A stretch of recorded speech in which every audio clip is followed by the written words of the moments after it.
யாருக்கு தான் இந்த வெயில் காலத்துல ஸ்விம்மிங் பூல் போறக்கு பிடிக்காம இருக்கும். அப்படி நீங்க ஸ்விம்மிங் பூல் போற மாரி இருந்தீங்கன்னா, நான் சொல்ற இந்த சிம்பிளான விஷயத்த மட்டும் பண்ணி பாருங்க. உங்களோட ஸ்கின்னும், ஹேர் வந்துட்டு ரொம்ப சேஃபா இருக்கும்.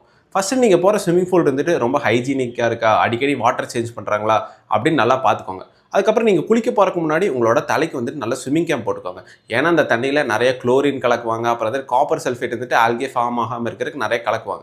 அதுக்கப்புறம் வாட்டர் ரெசிஸ்டன்ட்டான சன்ஸ்கிரீன் லோஷன் வந்து நீங்க அப்ளை பண்ணிக்கணும். ஏன்னா, அந்த தண்ணீல இருக்க குளோரின் பார்த்தீங்கன்னா, நம்மளோட ஸ்கின் மேல இருக்க நேச்சுரல் ஆயில்ஸ் எல்லாமே வந்து நல்லா ரிமூவ் பண்ணுது. அதனால நம்ம ஸ்கின் வந்துட்டு நெறைய எக்ஸ்போஸ் ஆயிட்டு இருக்கு. எதுக்குன்னு பார்த்தீங்கன்னா, யூவி லைட்ல. அதனால நம்ம ஸ்கின் வந்துட்டு ஈஸியா டேன் ஆயிட்டே இருக்கும். அதனால தான் ஒரு நல்ல சன்ஸ்கிரீன் லோஷனா வாங்கி போட சொல்றேன். அதுக்கப்புறம் நீங்க ஸ்விம்மிங் பூல்லேருந்து குளிச்சு முடிச்ச அப்புறம் என்ன பண்ணலான்னு பார்த்தீங்கன்னா, நல்லா உங்களோட உடம்பு, தலை எல்லாமே சோப்பு, ஷாம்பு எல்லாம் போட்டு நல்லா கிளீனா கழுவிக்கோங்க. அதுக்கப்புறம் வந்துட்டு தக்காளி பழ சாறு இல்லன்னா எலுமிச்சம்பழ சாறு எடுத்து அந்த தண்ணீல கலக்கி லைட்டா உடம்பு மேல இல்ல தலை மேல எல்லாம் நல்லா வாஷ் பண்ணிக்கோங்க.